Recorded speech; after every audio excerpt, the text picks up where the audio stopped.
हिजोसम्म यो खगेन्द्र सुनार, कमान सिंह सुनार र देवी सरा सुनारको मात्रै छोरा थियो होला, अब बाँके 3 नम्बर क्षेत्रको छोरा भएको छ तपाईको।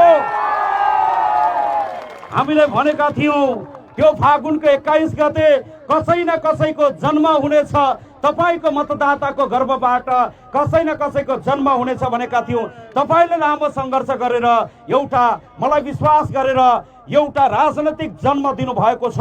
अब यो क्षेत्र मेरो लागि जतिको बाउआमाको लागि पुण्य कर्म गर्नुपर्ने थियो, त्यतिकै यो क्षेत्रका प्रत्येक मतदाताहरू मेरो बाउ र आमा समान हुनेछन्। म यहाँहरू सबैजनालाई म सलाम टक्राउन चाहन्छु, हृदयदेखि आभार प्रकट गर्न चाहन्छु। कसैले सानो मन गर्नु पर्दैन, कसैले खिन्न मन गर्नु पर्दैन।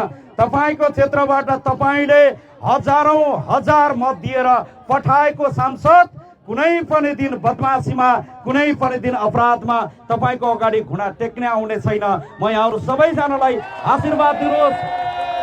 अबको केही समयमा हामी काठमाडौँमा हुनेछौँ, संसदभित्र हुनेछौँ। यो ठाउँको प्रत्येक जनताको मुद्दा उठ्नेछ। मर्दै गर्दा कात्रोको अभाव भएको मुद्दा, पढ्दै गर्दा लुगाको अभाव भएको मुद्दा, हस्पिटलमा औषधिको अभाव भएको मुद्दा, आमा बाजे बजैहरूलाई वृद्ध भत्ताको अभाव भएको मुद्दा, 18-20 वर्षका युवालाई रोजगारी बेरोजगारीका त्यो अभावका मुद्दाका विषयमा हामी छलफल हुनेछ। सबैको मुद्दामा छलफल हुनेछ। आज तपाईले जित्नु भएको छ, यो ठाउँले जितेको छ, यो देशले जितेको छ।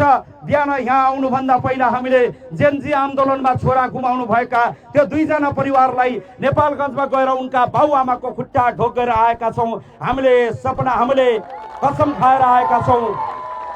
तिम्रा छोराछोरीले बानेश्वरमा जे भनेर रगत बगाएका थिए, त्यो रगतलाई जोगाइरहनलाई आफ्नै रगत बगाउनु परेछ भने हामी प्रतिबद्ध भएर आएका छौँ। यहाँहरू सबैजनालाई म राष्ट्रिय स्वतन्त्र पार्टीको तर्फबाट धेरै धेरै धन्यवाद टक्राउन चाहन्छु। तपाईले जित्नु भएको छ। अब तपाईले घरमा गएर भात खाँदै गर्दा श्रीमानसँग झगडा नगर्नु होला। अब जति गर्नु थियो गर्नुभयो। अब तपाईले टोलमा पानी, फदेरोमा पानी लिन जाँदै गर्दा छिमेकीसँग झगडा नगर्नु होला। घाँस काट्न जाँदै गर्दा बाटै अलग गराएर नहिँड्नु होला। मेलापात गर्दै गर्दा ओल्लो गोडा र पल्लो गोडा बनेर काम नगर्नु होला। हिजोसम्म जति गरियो यहाँहरू सबैजनालाई धन्यवाद छ। यहाँहरू सबैजनालाई हृदयदेखि नै आभार प्रकट गर्न चाहन्छौँ। राजनीति हो, कहीँ कतै खिचातानी हुन्छ, कहीँ काङ्ग्रेसले वचन लगायो होला, कतै हामीले भन्यौँ होला, एमाले फेरि त्यसको दोहोरी फर्कायो होला। एउटा दोहोरी त्यो हिजोबाट सकिएको छ। अब यो दोहोरीको फोहोरीलाई छोडेर अब नयाँ र समृद्धको बाटोमा सबैजना लाग्नुपर्नेछ। कांग्रेस, एमाले लगायतका सबै राजनैतिक दलहरूलाई पनि सकभर मिलेरै एउटा एकीकृत एउटा बाटोमा बसेर यो गाउँलाई, यो ठाउँलाई समृद्ध बनाउन सबैले हातेमालो गर्न म सबैलाई हार्दिक अपिल गर्न चाहन्छु। यहाँहरू सबैजनालाई म धेरै धेरै धन्यवाद टक्राउन चाहन्छु। तपाईले हार्नु भएको छैन, हामीले जितेका छैनौँ, मात्रै हाम्रो भोट बढी आएको, तपाईँको अलिकता कम मात्रै आएको हो। यो हार र जितको कुरा होइन। जनताको एउटा यो बहुदलीय व्यवस्थाभित्र यो निर्वाचनलाई हामीले यसलाई स्वीकारेका छौँ। निर्वाचन सफल गराउन लाग्नुहुने तपाईँहरू सबैजनालाई म धेरै धेरै धन्यवाद टक्राउन चाहन्छु। अब हाम्रो पार्टीले भनेअनुसार, हाम्रो पार्टीका वरिष्ठ नेता बालेन्द्र शाह र रवि लामिछानेहरूले भनेअनुसार हाम्रो विजय र्याली भन्ने त्यस्तो र्याली हुने छैन। नारा जुलुस तडक भडक कसैका जिन्दाबाद र मुर्दाबाद हुने छैन। सबैलाई धन्यवाद भन्ने छौँ हामी। अब आज तपाईँ यहाँसम्म आइदिनु भयो। अब 1-2 दिन हामी तपाईँको घर घरमा आउनेछौँ। तपाईँलाई धन्यवाद भन्न हामी नजिकबाट आउनेछौँ। जितेपछि फर्केर आउँदैन कि भन्ने पिर थियो, आजै फर्केर आइपुगेको छु। भोलि पनि तपाईँकै साथमा हुनेछु। यो गाउँले, यो ठाउँले, यो गाउँले, यो ठाउँले, बाँके क्षेत्र नम्बर 3ले संसारले लखटेको बेला, संसारले घेराबन्दी गरेको बेला, संसारले सङ्कटमा पारेको बेला, संसारले घाँटीमा तरबार राखेको बेलामा तपाईँ हाम्रो पक्षमा ठिङ्ग भएर उभिनु भएको छ। तपाईँको पक्षमा उभिँदै गर्दा गला रेटिएछ भने पनि कुनै आपत्ति हुने छैन। यो बाँके 3 नम्बर क्षेत्रले लगाएको गुण, यहाँका जनताले लगाउनु भएको गुण, हामीप्रति गर्नुभएको विश्वास कुनै दिन पनि घात हुने छैन।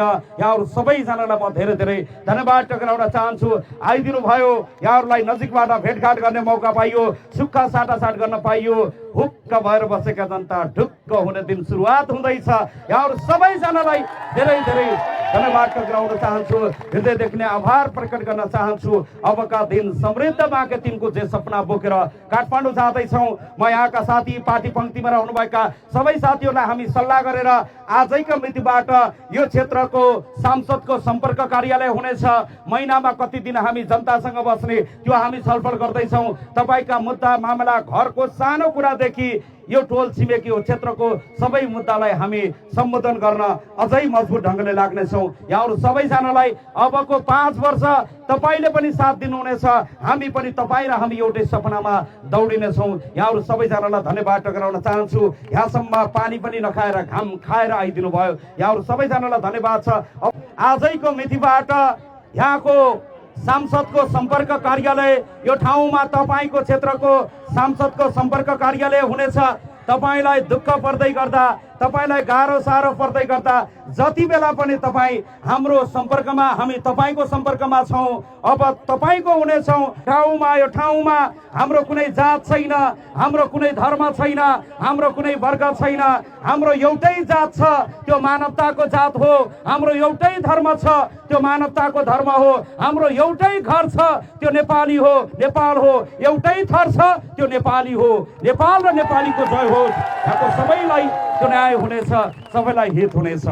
आज हामीले निर्वाचनमा हामीले भनेका थियौँ झन्डै 10,000को मतान्तरमा हामी निर्वाचन जित्दैछौँ भनेर। हिजो तपाईँको घर आँगनमा जाँदै गर्दा हामीले भनेका छौँ, घरभित्रै झगडा गरेर, टोल टोलमा झगडा गरेर अहिलेसम्म पनि हेरिरहेको छु। नखाएर नसुतेर तपाईँहरू लाग्नु भएको छ। आजसम्म तपाईँ नखाएर नसुतेर लाग्नुभयो। आजबाट म आजबाट पानी पनि नखाइकन तपाईँको दुःखमा कानेर उभिनु पर्ने हो। हामी उभिन तयार भएका छौँ। देश रासोपामय बनेको छ, देश घन्टीमय बनेको छ। हामीले भनेका छौँ हाँस्ने दिन आउँदैछ, बाँच्ने दिन आउँदैछ, नाच्ने दिन आउँदैछ। यहाँहरू सबैजनालाई म हृदयदेखि नै धेरै धेरै धन्यवाद टक्राउन चाहन्छु। अब आरोप प्रत्यारोप गर्ने समय छैन, अब त्यसो गरिनु पनि हुँदैन। यो अभियानमा साथ दिनुहुने तमाम मतदाताहरूलाई धन्यवाद टक्राउन चाहन्छु। जेनजी भाइ बहिनीहरूलाई धन्यवाद टक्राउन चाहन्छु। मेरा आमा बुबा दाजुभाइ दिदीबहिनी सबैलाई धन्यवाद टक्राउन चाहन्छु। पत्रकार साथीहरू अहोरात्र खट्नुभयो, पत्रकार साथीहरूलाई हृदयदेखि नै धेरै धेरै धन्यवाद टक्राउन चाहन्छु। सुरक्षाकर्मी साथीहरू, नेपाली सेनालाई सलाम छ, नेपाल प्रहरीलाई सलाम छ, सशस्त्र प्रहरीलाई सलाम छ।